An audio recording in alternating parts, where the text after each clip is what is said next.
Minahal mo siya ng buong buo. Binigay mo lahat. Pero bakit parang mas malayo siya sa'yo habang mas lumalapit ka? Pamilyar ba yung tanong na yan, kapatid? Kung oo, kung pumasok yan sa dibdib, mo parang karayom na matagal mo nang iniiwasang hipuin, huwag kang mag-scroll. Umupo ka. Patayin mo muna ang ibang notification. Kasi ang video na ito ay hindi ang karaniwang paano mo siya mapapaibig content na nakikita mo sa feed mo. Ito ay para sa lalaking pagod na. Pagod sa kakahabol. Pagod sa kakapaliwanag. Pagod sa pagiging option habang siya naman ay pinipili mong priority. Pagod sa pagtingin sa salamin tuwing gabi at nagtatanong, ano ba ang kulang sa akin? At ang sagot, kapatid, ay hindi yung inaakala mo. Hindi ikaw ang kulang. Yung paraan mo ng pag-ibig, yan ang may problema. At kung bibigyan mo ako ng susunod na ilang minuto, ipapakita ko sa iyo kung paano nagbago ang isang lalaki na kapareho mo. Si Marco, nang matutunan niya ang 5 bagay na ito. At kung paano sa huli hindi na niya kinailangang habulin pa ang babae. Kasi siya na mismo ang hinabol. Pero bago tayo pumunta doon, kailangan muna nating harapin ang totoong problema. Bago natin simulan, nais kong magpasalamat sa mga loyal kong subscribers. Sa patuloy na pagsuporta sa aking channel, kayo ang inspirasyon ko sa paggawa ng mga bagong content. Kung bago ka sa channel ko, comment mo na kung taga saan ka. Si Marco, edad 29, empleyado sa isang BPO sa Ortigas. Sa labas, okay siya. May trabaho, may sariling kwarto, may motor. Pero sa loob ng 2 taon, may tinatago siyang sugat na ayaw niyang aminin kahit sa sarili niya. Si Clarice, ka-office mate niya noon, 3 buwan silang nag-usap bago nagkaroon ng kahit anong pangako. Pero kay Marco parang forever na yung 3 buwan na yon. Binigay niya ang lahat. Chat ng chat kahit hindi sinasagot. Handa kahit anong oras. Pagod man sa shift. Magbibiyahe pa rin papunta sa bahay ni Clarice para lang magdala ng hapunan. Inaalala kong kumain na. Inaalala kong natutulog na. Inaalala kong okay ba. Inaalala lahat maliban sa sarili niya. At alam mo ba kung ano ang nangyari, kapatid? Lumayo si Clarice unti-unti, hindi pa galit, worse pa. Nawalan ng gana. Yung tipong magre-reply ng okay lang. Tapos hindi na magpapaliwanag. Yung tipong may time para sa iba pero kay Marco laging busy. At isang araw, bigla na lang may ibang binanggit na pangalan. Isang lalaking hindi naman mas pogi kay Marco. Hindi mas may pera, hindi mas mabait. Pero isang bagay ang meron yung isang lalaki na wala kay Marco. Hindi siya umaasa. At dito magsisimula ang unang sakit na kailangan nating harapin. Kasi kung hindi mo haharapin ito, mauulit-ulit lang ang istorya ni Marco sa buhay mo. Sa ibang pangalan, sa ibang muka, pero parehong ending. Ano ba talaga ang nangyayari kapag sobrang lapit mo sa isang babae? Kapag ikaw ang unang nagte-text, ikaw ang laging available, ikaw ang laging umaayon? Hindi niya nakikita ang iyong pagmamahal bilang regalo. Nakikita niya itong bilang obligasyon na kailangan niyang tanggapin kahit hindi niya gusto. At ang mas masakit, hindi mo ito masisisi sa kanya. Kasi ganun talaga ang tao. Kung ano ang madaling makuha, yun ang hindi pinapahalagahan. Pero teka, bago ka mag-react at sabihin, di dapat maging mahirap kunin, hindi yun ang sinasabi ko. Hindi tayo pupunta sa ganung mababaw na solusyon. Ang problema ay hindi yung lumalapit ka. Ang problema ay kung bakit ka lumalapit. At doon tayo bababa ngayon sa mas malalim na bahagi. Yung bahaging mahirap aminin. Umupo ka muna, kapatid. Kasi ang susunod ay kailangan mong marinig kahit masakit. Yung totoong dahilan kung bakit ka humahabol, hindi pag-ibig yan. Takot yan. Takot na baka wala ng iba. Takot na baka ikaw lang talaga ang may problema. Takot na kung hindi siya, wala nang darating. Takot sa sarili mong katahimikan tuwing gabi. Takot harapin ang totoong tanong. Na ano nga ba ang halaga mo kung walang babaeng nagsasabi sa'yo na may halaga ka? At yan, kapatid, ang pinakasugat na kailangan mong tignan. Kasi habang may takot ka, lahat ng ginagawa mo, kahit gaano kabait, kahit gaano kasipag, kahit gaano kabanal, nababahiran ng takot na yon at nararamdaman nyo ng babae. Hindi mo siya kayang lokohin. Kahit hindi niya ma-verbalize, alam niya. Sa paraan mo ng pag-text, sa paraan mo ng pagtingin, sa paraan mo ng pag-agree kahit hindi ka naman talaga sang-ayon. Sinasabi ni Epictetus yung aliping naging pilosopo sa sinaunang Roma na may 2 klase ng bagay sa mundo. Yung nasa kontrol mo at yung wala. At ang lahat ng paghihirap ng tao, sabi niya, ay galing sa pagpilit. Kontrolin yung wala sa atin. At pagpabaya sa kung ano talaga ang atin. Isipin mo, kapatid, ano ba ang hinahabol mo kay Clarice? O sa babaeng pumapasok sa isip mo na ngayon habang pinapanood mo to? Yung pagmamahal niya, wala yan sa kontrol mo. Yung attention niya, wala din. Yung pagpili niya sa'yo, wala rin. Pero yung pagiging lalaki mo, yung disiplina mo, yung paninindigan mo, yung paraan ng pagdadala mo ng sarili mo sa mundo, lahat yan nasa iyo. At ito ang trahedya. Ginugugol mo ang buong lakas ng kaluluwa mo sa hindi mo kontrolado habang pinapabayaan yung tanging bagay na talagang sayo. Parang gusot na buhol ng tali, hindi ba? Hinihila mo ng hinihila pero lalong humihigpit. At habang nangyayari ito, may isa pang bagay na namamatay. Hindi lang yung relasyon, ikaw, yung dating ikaw, yung lalaking may pinagkakaabalahan, may libangan, may pinapangarap na hindi nakasentro sa isang tao lang. Kung saan na siya ngayon. Marami sa atin kapatid may ganitong kwento. Noong wala pang babae, may buhay ka, may gym, may barkada, may hilig. Tapos pumasok siya. At unti-unti naging siya ang buhay mo. At akala mo yun ang pag-ibig. Hindi yun pag-ibig pare. Pagkawala yun, paglamo ng sarili mo para maging katanggap-tanggap sa isang tao na hindi mo naman kontrolado kung tatanggapin ka nga ba.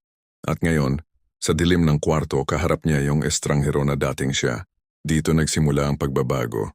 Hindi sa pagbalik ni Clarice, hindi sa paghahanap ng kapalit, kundi sa isang simpleng desisyon na babalikan niya ang sarili niya kahit magtagal.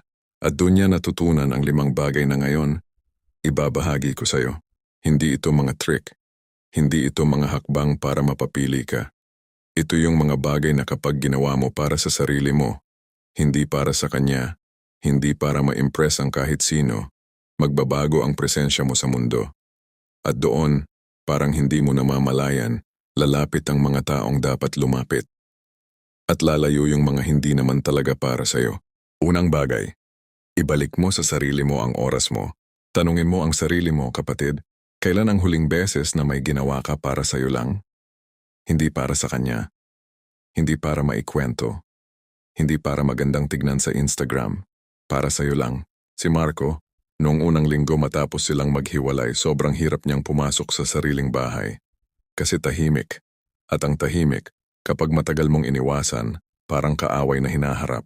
Pero isang gabi, imbes na buksan ang telepono at mag-scroll para lang maalis ang pakiramdam na yon, may ginawa siyang simple. Nagluto siya ng hapunan para sa sarili niya. Adobo. Yung recipe ng lola niya. Walang nakakakita. Walang nanghihingi ng picture. Para sa kanya lang. At habang kumakain siya mag-isa sa mesa, nagsimulang maiyak. Hindi sa lungkot. Sa relief. Kasi na-realize niya, matagal na siyang gutom. Hindi sa pagkain. Sa sarili. Sinasabi ni Seneca, yung Romanong pilosopo, na ang pinakamahalagang ari-arian ng tao ay ang oras. Pera, kaya mong ibalik. Reputasyon, kaya mong ipaglaban. Pero oras, hindi. At ang karamihan sa atin, sinasabi niya, nagpapabaya sa oras habang maingat sa pera. Tanungin mo sarili mo, ilang oras mo na ba ang nagugol sa pag-iisip kung bakit hindi nag-reply yung babae? Sa pagte-theorize kung ano yung ginawa mong mali? Sa paulit-ulit na pagbabasa ng lumang chat para maghanap ng lihim na mensahe? Yung oras na yon, kapatid. Sayang. Parang pera na itinatapon mo sa dagat. Ito ang unang disiplina. Araw-araw maglaan ka ng oras na para sa'yo lang. Hindi kailangan mahaba. 30 minuto, 1 oras. Gumawa ka ng isang bagay na nagpapalago sa'yo. Magbasa, mag-ehersisyo, matuto ng bagong kasanayan, magluto, mag-journal. Hindi ito upang maging mas kaakit-akit. Ginagawa mo ito kasi ang sarili mo ay karapat-dapat sa iyong panahon. At pansinin mo, kapag nagsimula kang gawin ito, unti-unting papabigat ang presensya mo. Hindi sa negatibong paraan. Sa paraang kapag pumasok ka sa kwarto, may kaibahan. Kasi hindi ka na basta lang hinihintay ang atensyon. Nasa iyo na yung atensyon na hinahanap mo, sa sarili mong pagbibigay sa sarili mo. Ikalawang bagay, gumawa ka ng misyon na hindi kailangan ng babae para maging makabuluhan. Ito ang pinakamadaling sabihin at pinakamahirap gawin, kapatid. Pero ito ang katotohanan. Kung ang tanging layunin mo sa paggising bawat umaga ay, sana mahalin ako ng isang tao, mabibigatan ng sino mang lumapit sa'yo. Parang timba na walang pundo. Kahit gaanong kadaming tubig ang ibuhos, hindi mapupuno. Si Marco, nang mawala si Clarice, napaupo siya sa harap ng dingding at nagtanong, bago pa nangyari lahat ng ito, ano ba yung pinapangarap ko? Mahirap sagutin. Kasi mahaba-habang panahon ang pangarap niya ay naging sana tayo forever. Yun lang. Walang iba. Pero nang hukayin niya ng mas malalim, may natagpuan siyang naiwan isang libro. Hindi nabasa. Halos 2 taon nang nakatiwangwang sa tabi ng kama. Tungkol sa pag-i-invest, dati niyang gustong matutunan. Dati niyang gustong magkaroon ng sariling maliit na negosyo balang araw. Binuksan niya yung libro. Pangit yung unang ilang pahina. Hirap mag-concentrate. Pero tinapos niya yung isang chapter. Kinabukasan, isa pang chapter. Sa loob ng 3 buwan, tapos yung libro. Sa loob ng 6 na buwan, may naipong pambuo ng unang investment account. Sa loob ng 1 taon, nagsimula siya ng sariling side hustle, pagbebenta ng thrifted clothes online. Hindi ito ang dahilan kung bakit siya naging attractive. Hindi ito trick. Ito ang dahilan kung bakit bumalik ang kaluluwa niya sa katawan niya. Sinasabi ni Marcus Aurelius sa kanyang Meditations na ang tao ay nilikha para sa gawain, hindi para sa sobrang pahinga, hindi para sa tuloy-tuloy na aliw, kundi para sa gawaing bumubuo ng kabutihan. At kapag tumalikod ang tao sa kanyang gawain, may namamatay sa kanya. Kahit gaano pa siya kasaya sa labas. May misyon ka ba, kapatid? May bagay ba sa buhay mo na kahit walang babae may sentido pa rin? Kahit walang nagsasabi sa iyong galing mo, gagawin mo pa rin? Kung wala, hanapin mo. Subukan mo ang iba't ibang bagay. Walang magiging perpekto agad, pero mag-umpisa ka.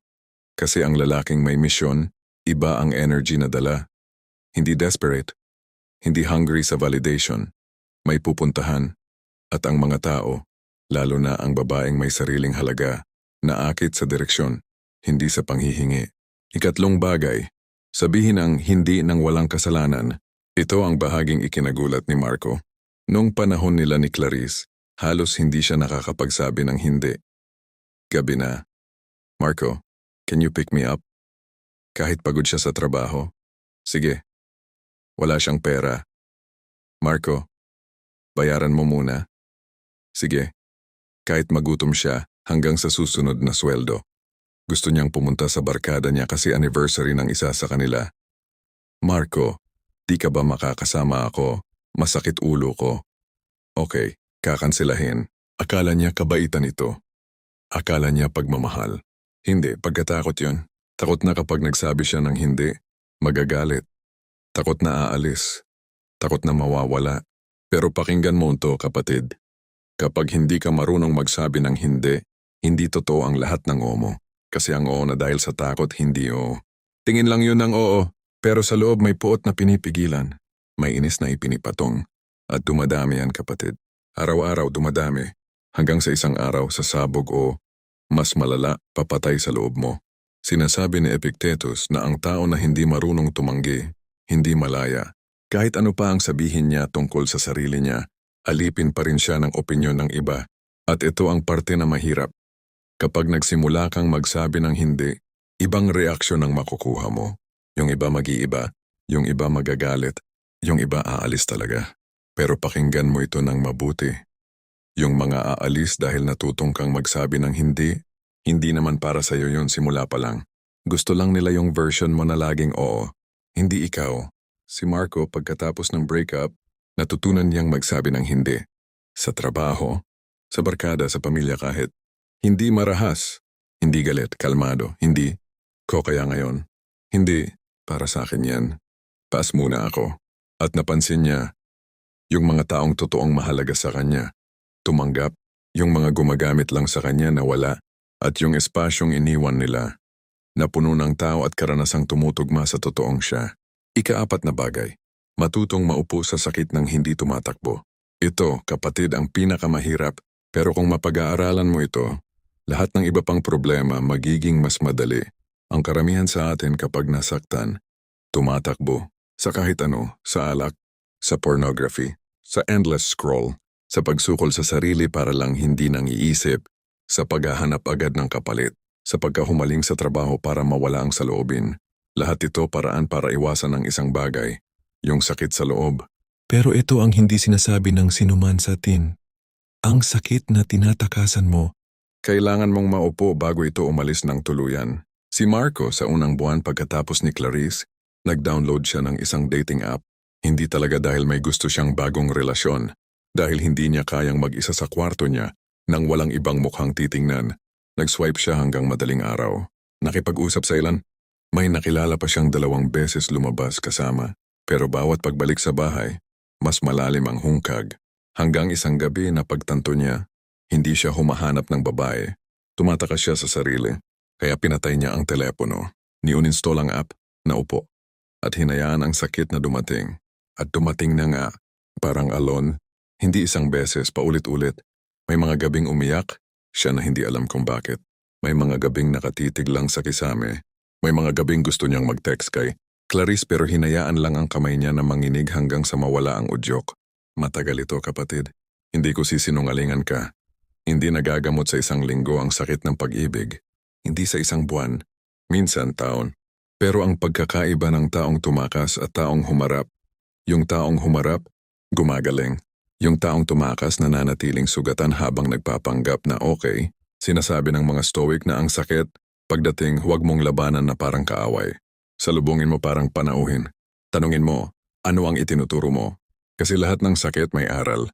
Ang sakit ng pagkawala, tinuturo sa iyo kung ano ang tunay na mahalaga. Ang sakit ng rejection, tinuturo sa iyo kung saan hindi para sa iyo.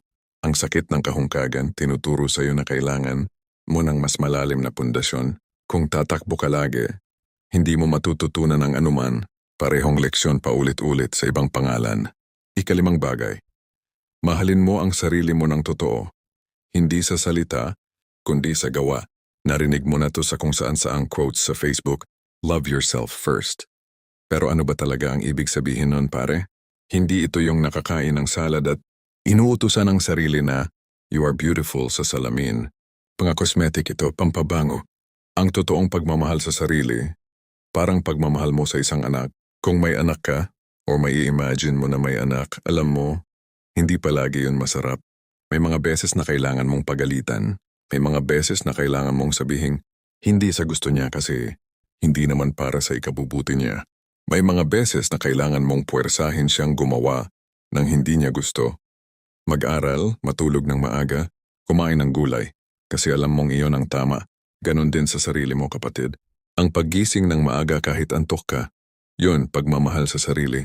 Ang pagtanggi sa inuman sa barkada kasi may importanteng gagawin bukas, yun, pagmamahal sa sarili. Ang pagpunta sa gym kahit pagod, yun. Ang pagsasabi ng hindi sa babae na hindi naman iginagalang ang oras mo, yun.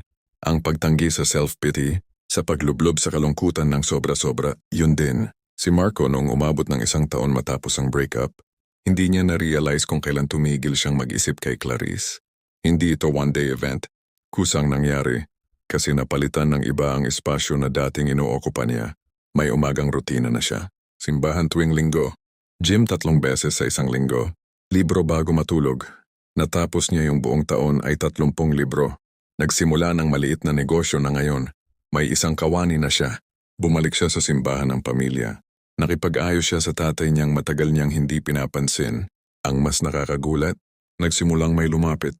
Hindi isa, hindi dalawa, marami. Hindi dahil gumagaling si Marco sa pang-akit, kundi dahil yung presensya niya ay nag-iiba na. May timbang na, may direksyon na, may peace. At noong may lumapit na babae, totoong babae, may sariling misyon, may sariling halaga, ibang klase ang engagement nila. Hindi panic, hindi kakaba-kaba. Hindi yung pakiramdam na kailangang i-prove ang sarili bawat segundo kasi hindi na siya galing sa kakulangan. Galing siya sa kabuuan at hindi ako sasabihing ito ay isang love story na may at nagkatuluyan na rin sila forever. Hindi, ang punto ng istoryang ito ay hindi yung babae. Ang punto ay si Marco. Kasi kung si Marco ang nagbago, kahit anong babae ang dumating o kahit walang dumating, okay siya. At yan, kapatid, yan ang tagumpay. Hindi yung mapapili ka, kundi yung hindi mo na kailangang mapili para malaman mong may halaga ka. Tignan mo ang sarili mo ngayon, kapatid. Sino ka sa 5 ito? Naibibigay mo ba ang oras sa sarili mo? O lahat ibinibigay sa isang tao na hindi man lang humihingi? May misyon ka bang gumigising sa'yo sa umaga? O yung pag-iisip sa kanya lang ang tanging gumagalaw sa'yo? Nasasabi mo ba ang hindi nang walang guilt o takot ka pa ring magpa-disappoint? Kaya mo bang umupo sa sakit? O kakaiba-iba palagi ang tinatakbuhan mo? At ang huli, mahal mo ba ang sarili mo sa gawa, hindi lang sa sabi? Hindi kailangang sagutin mo lahat ngayong gabi. Pero huwag mo ring iwasan ang mga tanong. Ito ang hihingin ko sa'yo. Bago matulog ngayong gabi, pumili ka ng isa. Isa lang sa 5 ito. Yung pinaka nag-resonate sa'yo, yung tumagos. At bukas ng umaga, gumawa ka ng isang maliit na hakbang para doon. Hindi kailangang malaking pagbabago. Simpleng hakbang lang. Kung oras ang kulang, maglaan ka ng 30 minuto bukas na para sa'yo lang.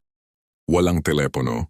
Kung misyon, isulat mo sa papel ang isang bagay na dati mong gustong gawin pero itinabi mo para sa kanya.